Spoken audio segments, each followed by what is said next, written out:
ወንድ ልጅ የሚኖረው ከእናቱ ሽበት ጋር እየተፈካከረ ነው። ትልልቅ ሰዎች ያለፉበት ሀገር ነው ይሄ ሀገር እና እከሌ ነኝ ለማለት ትንሽ መጠንቀቅ ያለብኝ ይመስለኛል።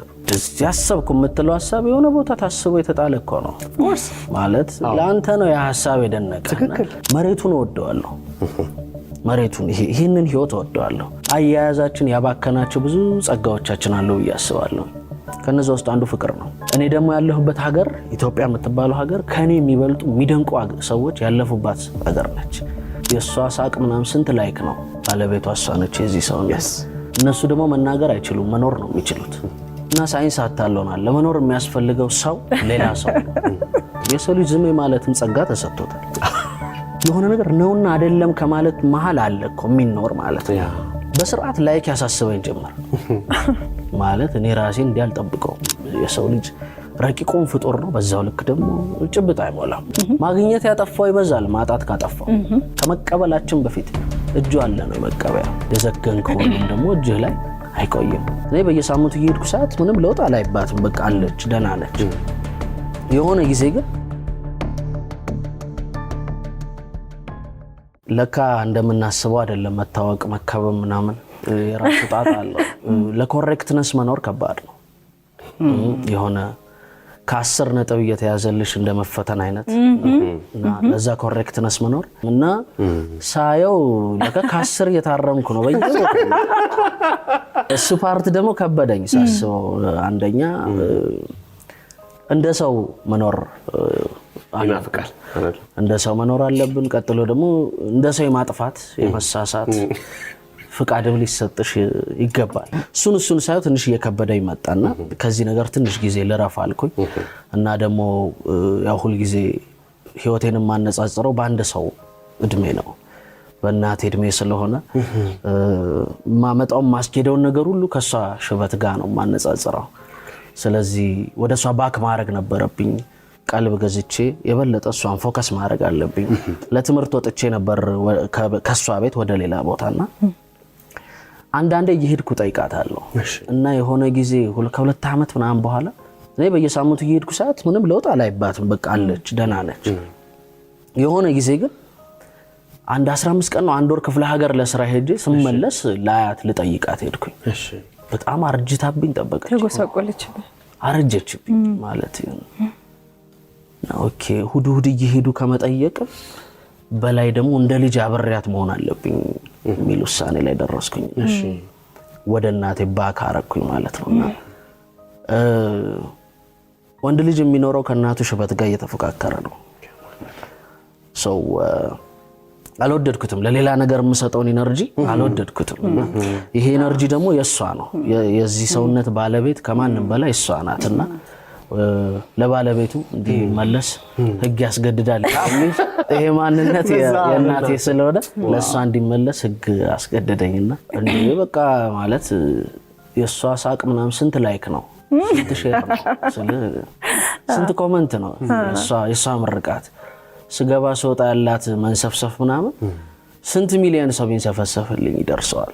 ልቤ ላይ ገብቷል። ባለቤቷ እሷ ነች የዚህ ሰው ነው። ወደ ሰው መለስ ነበረብኝ። አሁን ቀጥሎ ብናገባ ብንወልድ ምናምን እድሎች አሉን። እኛ እናቶቻችን እድሎቻቸው ነው የሰጡን። በነፃ መስጠት፣ እስረኛ መሆን፣ ዲግሪ የሚኖርክ ወንጀለኛ መሆን፣ ንጹህ ፍቅር መስጠት፣ ያለ ኤክስፔክቴሽን ያለሆነ ነገር ለአንተ መኖር፣ ጀርባዋ ላይ መሽናት፣ አንተን አጥባ ምናምን ያ ፓርት እንዳለ እሷ ለካ አንተ አታውቀውም ምን ስታደርግልህ እንደነበረ። እነሱ ደግሞ መናገር አይችሉም፣ መኖር ነው የሚችሉት።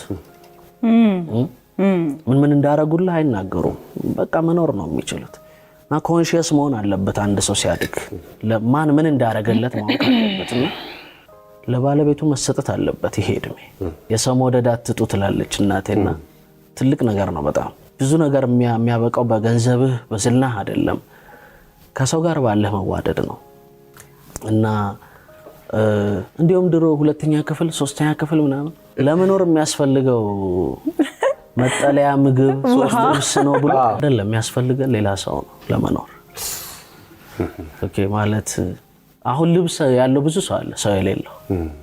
ምግብ በስርዓት የሚበላ ሰው አለ፣ ሰው የሌለው። መጠለያ ያለው ብዙ ክፍሎች ያሉት ቤት ያለው ሰው የሌለው ብዙ ሰው አለ እና ሳይንስ አታለውናል። ለመኖር የሚያስፈልገው ሰው ሌላ ሰው ብያስባል። ለምን የሆነ ነገር ጥረህ ግረህ ምናምን ምግቡን መስራት ችለክ አብረው የሚበላ ሰው ትደውላለህ። አረኑና ምሳ እንብላውና ሰው ነው የሚያስፈልግህ። ገብቶሃል? ኢቭን ኢፍ ሰው ከወደደህ የምትበላው ባይኖር እንኳን ና እንብላ የሚልሃል ማለት ነው። ልብስ ባይኖር ና እኔ ጋር ልበስ የሚልሃል። መተኛ ባይኖር ና እኔ ጋር ተኛ የሚልሃል። ለመኖር የሚያስፈልገን ሌላ ሰው ነው እንጂ ልብስ፣ ምግብ፣ መጠለያ አይደለም። እነሱ ያላቸው ሰው የሌላቸው ብዙ ሰዎች ስላሉ ዛሬ ማለት ነው። ስለዚህ እኔ በጣም የመጀመሪያው ኢንተርቪው ላይ ትዝ ካለክ ሰው ወዳለው ከሰው ጋር ነው ብዙ ነገር ያለው። ሶ ፖድካስት ሳስብ ምንድነው የምጨምረው? ማይክ ስላገኘው የመናገር ፍላጎት የለኝም። እድሉ ስላለ ብቻም የመናገር ፍላጎት የለኝም። የሰው ልጅ ዝም ማለትም ጸጋ ተሰጥቶታል። የመናገር ብቻ አይደለም። ሶ ፖድካስት ሳስብ እኔ ላየው የምችለው ፖድካስት ነው መቅረጽ የምፈልገው። ሰው እንዲያየው ሳይሆን እኔ ማየው፣ እኔ በከፍተው ልጨርሰው የምችለው የሆነ ፕሮግራም መስራት ነው። ግጥምም ስጽፍ በነገራችን ላይ ጽፌው ሲጨርስ ሰው እንደጻፈው አድርጌ አነበዋለሁ። ካነሰብኝ ምንም ርህራሄ የለኝም ስቀደው ማለት ነው። ማለት ከኔ ነው የወጣው 3 ቀን ፈጅቻለሁ ምናምን ወይ ሳምንቱ እንደዚህ የሚባል ነገር የለም። አላዳላለትም። ከኔ ስለሆነ ማዳላለት ነገር የለም። እንደ ሰው አየዋለሁ ያንን ነገር ሰው በዛ ምክንያት ፖድካስቱንም ስንቀርጸው እግዚአብሔር በረዳን መጠን መቼም መወደድም ሞገስም መከበርም ከእግዚአብሔር ስለሆነ እሱ በረዳን መጠን ጀምረናል። ሐሳብ ላይ ጊዜ ላይ ሰው የገባው እውነት ላይ እናተኩራለን። ነውና አይደለም ከሚል ፈሊጥ እንወጣለን። አሁን የቸገረን የሆነ ነገር ነው፣ የሆነ ነገር አይደለም። የሚያርመው ሰው ሁላችንም ስንኖር የሆነ ነገር ነውና አይደለም ከማለት መሃል አለ እኮ የሚኖር ማለት ነው። አንድ ነገር ነው ብቻ አይባልም። አሁን ዮኒ ትግስተኛ ነው፣ አንዳንድ ጉዳይ ላይ እኮ ትግስተኛ አይደለም። ጸጊ ትሁት ነች፣ አንዳንድ ቦታ እኮ አይደለችም። በቃ የሆነ ድንበሯን ስትነካ ደግሞ የምድር ምናልባት አስፈራ ሰው ልትሆን ትችላለች። ኦኬ ሰዋዊ ባህሪ ነው። ሰው ነውና አይደለም ከማለት ትንሽ ህይወትን ማፋለግ። አሁን አፋላጊ ያለን አይመስለኝም። ብዙ ነገር አፋላጊ አለ በብዙ ጉዳይ። ልባችንን የሚያፋልገን ሰው ያለ አይመስለኝም። ቀልብ የሚያፋልግ ሰው ሰብር የሚሉት ማለት ነው። እሱን ለማፋለግ እየሞከርኩ ነው። ብዙ ሰው አለ እኮ አንገቱን ደፍቶ የሚኖር ሶሻል ሚዲያ ማያይ እየኖረ ያለ ገብቷል ሐሳብ። ብዙ ሰው አለ መኪናው ስትሄድ ሰላም ነው ወይ የሚልክ የሚነጋገር ህይወቱን የቀጠለ ሰው አለ። አየር ላይ ያለው ደግሞ ህይወት አለ ለብቻው፣ ስልክ ላይ፣ ሚዲያ ላይ፣ ሶሻል ሚዲያው ላይ ያለው ህይወት ደግሞ አለና ነውና አይደለም ከማለታችን በፊት ትንሽ ክሮስ ቼክ ማድረግ ያለብን ይመስለኛል። ግን በእኔ አረዳድ እንዲህ ነው የሚኖረው። የዓለም ስርዓት ነው ይሄ። ሶሻል ሚዲያው ፈጣን መሆኑ፣ ሰው ለሚፖስተው መጨነቁ፣ ኢጎ መብዛቱ፣ በላይክ በሼር ራስን መለካቱ ምናምን የዓለም ሁሉ እንትን ነው ይሄ። ያመጣብን ጣጣ ነው። ቫልዩህን የምታየው በእነሱ ሆነ። አንዴም ተናግሬዋለሁ። በስርዓት ላይክ ያሳስበኝ ጀመር ማለት እኔ ራሴ እንዲያልጠብቀው ነውር ነው። ትልቅ ሰው ነኝ ብዬ ነበር ማለት ያ ነገር እያሳሰበን ሲመጣ ራሴ ላይ ደነገጥኩ። አሁንም ማወራው ፐርሰናል ስለ ራሴ ስለሆነ ላይኮቼን ሳይ ምናምን ሳይ ደነገጥኩ። ሰው ሲሰማኝ ደግሞ ልቤ ውስጥ አደገኛ ሙቀት ጀመረኝ። በቃ ያኮ ቀላል ሰው አይደለንም ምናምን ማለት ድምጼን ጎርነን ማድረግ ነው ለጀምሮ ወከር ህይወት እንደዛ ግን አይደለም። መሬት ላይ መኖር ይፈልጋል። በእኔ አረዳድ ልብን መስማት ከልብ የቀረበ ስለሌለ ልብን መስማት፣ በሰው አይን ራስን አለመዳኘት። ኦኬ በሰው አይን ራስን አለመዳኘት ማለት ሁሉ ጊዜ ራስን ማየት ማለት ብቻ ደግሞ አይደለም። መስታወትም ያስፈልጋል አይደለም ሰው ለመኖርና ግን በዛ አንለካም። የሰው ልጅ ጥልቅ ነው። የሰው ልጅ ሰፊ ነው። ጸጋይ እንደሚለው ሐምሌት ላይ የምርምር እንቆቅልሽ ቋሚ ትንግርት መፍጠር ሲያምረው ከምድር አፈር ዘገነና እፍ ብሎ ሰው ሆነ አለው ይላል። የምርምር እንቆቅልሽ ቋሚ ትንግርት አለው የሰው ልጅ ምርምር ነው አለው፣ እንቆቅልሽ ነው አለው። እንደገና ቋሚ ትንግርት ነው አለው። የዘላለም ትንግርት ነው። እሱን መፍጠር ሲያምረው እግዚአብሔር ከመሬት አፈር ዘግኖ እፍ ብሎ ሰው አለው። ሰው ማለት ቋሚ ትንግርት ነው፣ ምርምር ነው፣ እንቆቅልሽ ነው። ይህንን የሰው ልጅ ነው እንግዲህ በላይ ክንዳኘው እያለ ያለ። ሬዲዮ 1 ዓመት ሰርቻለሁ። ሰማይ እንስራ የሚል አንድ ፕሮግራም ነበረኝ እና እዛ ፕሮግራም ላይ ሬዲዮ አንዱ የሰጠኝ ነገር በቃ ይሄ ክትት ብሎ መስራት፣ ኦኬ የሆነ ከራስ ጋር መሆን፣ ማንበብ፣ ማፋለግ። የምርም ለምንድን ነው የተሰራ ነው? ይሄ ሁሉ ነገር ከየት ነው የመጣው? ማንነኛ ወዴት ነንኛ? ምን እያረግን ነው አሁን የሚለውን እያንዳንዱን ነገር ከልብ ከቀልብ ሆኖ ማየት ይፈልጋልና በመጀመሪያ ከማን ነው ወጣ የምንለው ነው ማለት አንተ እኮ ዛሬ በቃ ያሰብኩ የምትለው ሐሳብ የሆነ ቦታ ታስቦ የተጣለ እኮ ነው ማለት ለአንተ ነው ያ ሐሳብ የደነቀ። ትክክል። እኔ አይመስለኝም ከማህበረሰብ ወጣ ብለን ምን አረ ገብተን ባወቅ ነው ባወቅ ነው። ልክ ነህ። ዴብዝ እኮ ነው ሰው ዴብዝ ነው እኮ ይሁን በጣም ጥልቅ እኮ ነው። የሌለውማ ከየት አይመጣም እና እንዲያውም እኔ ቅድም ጸጋ ያለችው ከካሜራም ውጪ እንዲያውም ሰው የሚል ነገር ለመጻፍ የምሞክረው ሰው ውስጥ ነኝ ብዬ ስለማስብ ኤክስትሪም የሆነ ነገሮች ላይ መቆየት አልፈልግም። አንድ ኢንተርቪው ላይ ብያለሁ፣ መሬቱን እወደዋለሁ። መሬቱን ይሄንን ህይወት እወደዋለሁ። በቃ ከሱ ካሜራማኑ ጋር ከነሱ ጋር የምጫወተውን እሱን እወደዋለሁ በደንብ። ይሄ ለሚሆነው ነገር እጠቀመዋለሁ። ኦኬ። ከዛ ውጪ ግን እኔ ነገ መንገድ ላይ የምንገናኝ ሰዎች ነን ምናምንና መስሪያ ቤት አይደለም። ስነ ጽሁፍ ለኔ መስሪያ ቤቴ ነው፣ ቤቴ አይደለም። መስሪያ ቤቴ ነው ማለት የማምንበትን ነገር የምገልጽበት ቦታ ነው። እዛውዬ እዛው አድሬ እንደሱ ተናግሬ እንደሱ አስቤ እንደሱ ኖሬ እንደሱ ተነስቼ እንደሱ ተቀምጬ ወደ ቤት አትሄድም። ወደ ቤት መመለስ አለ፣ ወደ ቤት መሄድ አለ ግዴታ ነው። አንዳንድ ሰው ካፌ እንኳን ቁጭ ብዬ ምናምን የሆነ ሙዚቃ እየሰማው ትክዝ ስል ግጥም እኮ መጥቶልኝ እንደምትኖር አያውቅም ሰው።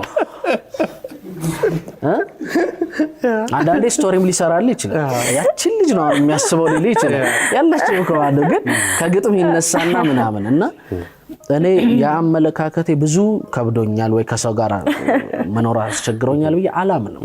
በሲምፕሊሲቲ በጣም አምናለሁ። እንክበድም ብንል አንችልም። እውነት ለማውራት ለመክበድም አቅሙ የለንም። የሰው ልጅ ረቂቁን ፍጡር ነው። በዛው ልክ ደግሞ ጭብጥ አይሞላም። መቼም ጉንፋን የሚጥለነው ፍጡራኖች ነንና ያን ያህልም ከበድ ያለን አይደለም። እኔ ደግሞ ያለሁበት ሀገር ኢትዮጵያ የምትባለው ሀገር ከኔ የሚበልጡ የሚደንቁ ሰዎች ያለፉባት ሀገር ነች። ዝቤ ቀለል አድርጌ እኔ ወጣ ያልኩ ነኝ እንዲህ የገባኝ ነኝ ለማለት ሞራሉ የለኝም። አነባለሁ ጸጋዬን ምን ገብቶት እንደሄደ ሳስብ ደነግጣለሁ። ደበበን አነባለሁ፣ ገብረ ክርስቶስን አነባለሁ፣ ዓለምፀሐይ ወዳጆን አነባለሁ፣ በእውቀቱን አነባለሁ፣ ኑረዲን ኢሳን አነባለሁ፣ ደነግጣለሁ። ስለዚህ ነኝ እኮ የምትለው አንዳንዴ ምን በሌለበት ምን ዋርካ ነኝ ይላል ነውና ትልልቅ ሰዎች ያለፉበት ሀገር ነው ይሄ ሀገር እና እከሌ ነኝ ለማለት ትንሽ መጠንቀቅ ያለብኝ ይመስለኛል። አንዳንዴ የምንለምነውም ነገር ሲሰጠን አያያዙንም አንችለው። እዛ ተበድረን ተለቀተን የደገስነው ሰርግ የምንፋታ ፍጡሮች ነን። የለመንሽው ቢሰጥሽ ኦፕሬተሩ አለሽ እጅሽ ላይ ትችይዋለሽ። ምን ማለት ነው ይሄ? በጣም የሚያምር ውድ መኪና ለህፃን ልጅ በሰጪው ኦፕሬተር አያረጋውም። በቃ ምንም ሊያረጋው አይችልም። ያምራል፣ ኤክስፔንሲቭ ነው ምናምንና ልንይዛቸው ማንችላቸው ነገሮች እየጠየቅን አያያዛችን ያባከናቸው ብዙ ጸጋዎቻችን አሉ ብዬ አስባለሁ። ከነዛ ውስጥ አንዱ ፍቅር ነው። ምንድነው ሁሉ ጊዜ የማየው ነገር ከራሴም ነው። እግዚአብሔርን የምጠይቀውን ነገር ቢሰጠኝ ችሏለሁ አለኝ መቋቋሚያው ማለት እንዴ ንግስናም የገደለው ሰው አለ እኮ፣ ሎተሪ የሚያስደነግጠው ሰው አለ እኮ። ማግኘት ያጠፋው ይበዛል ማጣት ካጠፋው አይደል? ወዳጆቹንም አይሰማ ሲዘንጥ ገንዘብ ሲያገኝ የሚወዱት ላይ ፊት የነሳ ተጠፋፍተን ያለ ነው።